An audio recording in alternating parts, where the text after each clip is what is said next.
The draw for the 2017 Channels National Kids Cup Lagos preliminaries has been concluded with 32 schools drawn into 4 groups of 8 teams. The tournament will be played on a knockout basis, with the last 2 teams qualifying for the Nationals.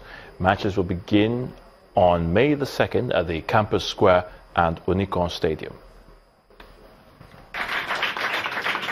The 32 schools that passed the screening process are here to witness the draw ceremony for the Lagos preliminaries. We will screen you again, and again, and again. This year's edition promises to be competitive, and the tournament organizers have also promised it will be entertaining. I have to emphasize again that this tournament is not a do-or-die affair.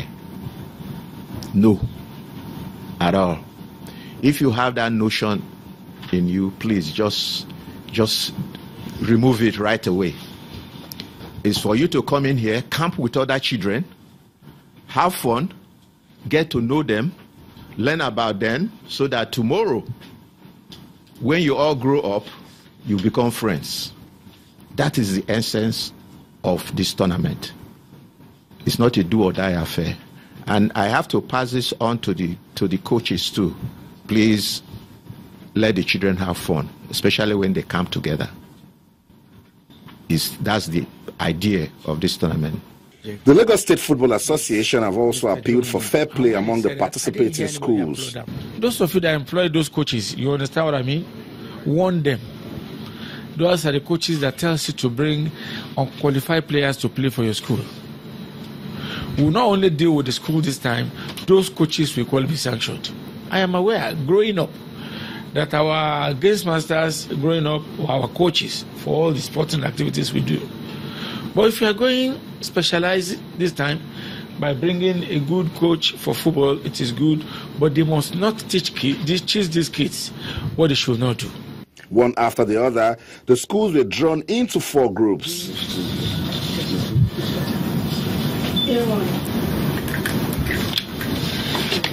I'm expecting to win the cup.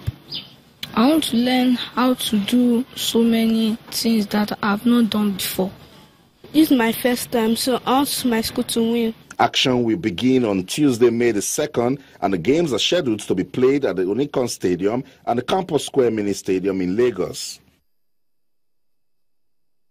The Argentine Football Association President Claudio Tapia says Jorge Sampaoli is their only choice to replace Edgardo Boza as head coach. Boza was dismissed on April the 10th after winning just 3 out of 8 World Cup qualifiers that left Argentina's chances of qualifying for the 2018 World Cup in jeopardy.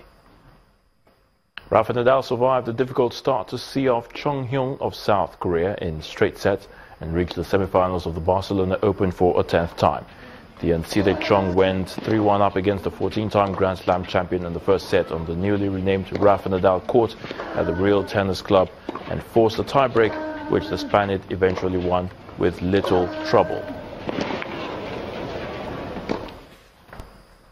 Andy Murray has gained revenge over Albert Ramos Vinolas at the world number 1, or as the world number 1 rather, reached the semi-finals of the Barcelona Open. Ramos Vinolas defeated the world number 1 on his return from an elbow injury in the 3rd round of the Monte Carlo Masters last week, and he looked poised for a repeat. But Ramos Vinolas missed a chance to serve for the match, and it was Murray who came through 2-6, 6-4, 7-6 in a little under 3 hours.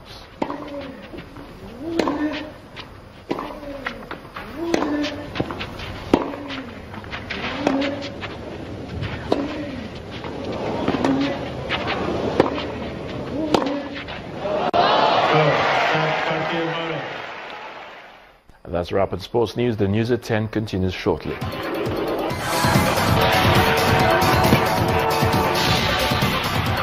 President Donald Trump has toned down the rhetoric over North Korea, now saying that he would like to solve the crisis in the peninsula diplomatically.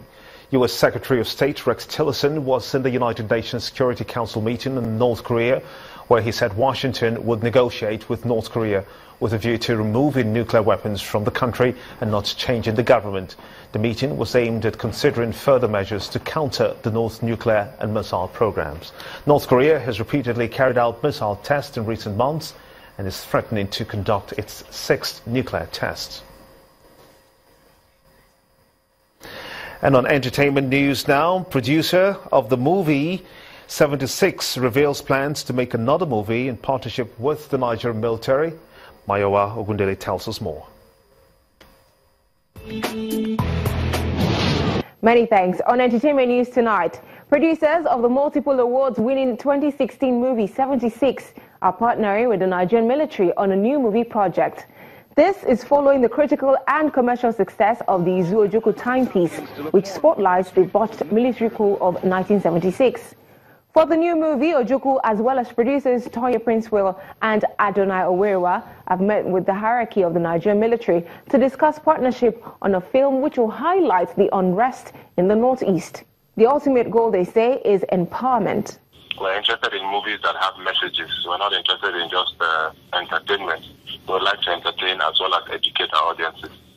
At the end of the day, the real goal is empowerment. We believe that you watch our films and you don't go home the same, and you end up a better person. Few weeks after the Musical Copyright Society of Nigeria, MCSN, announced an approval to operate as a copyright management organization in Nigeria, rival agent Copyright Society of Nigeria, COSON, is challenging the legality of the said approval. COSON, which has been operating as the sole copyright management organization in Nigeria since 2010, led by Tony Okoroji, insists that operating multiple royalty collecting bodies in the country could lead to chaos. In the world of tones and notes, G Worldwide Entertainment act Sugar Boy is out with a new music video for the song Calamity, a collaboration with label mate Kiss Daniel. The video for the track, which is off the newly released Believe album, is by Annie James.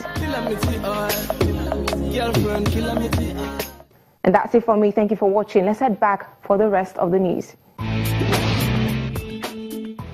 And the main news again. The self-acclaimed leader of the indigenous people of Biafra, Nnamdi Kanu, was released today after meeting his bail conditions. Mr. Kanu is reported to have perfected his bail conditions, with Senator Eyinaya Abaribe standing as surety. Also today, the police in Borno State arrested a man believed to be a key supplier of food and petrol to Boko Haram. The Borno State Police Commissioner says the suspect was arrested by Special Anti-Robbery Squad after a tip-off and confessed his relationship with the terrorist. And the United States President Donald Trump today stated his willingness to dialogue with North Korea over Pyongyang's nuclear and missile development. And that's how it's been on the news at 10 tonight. I want to thank you so much indeed for being a part of it. On behalf of everyone here, have a splendid night rest. Good night.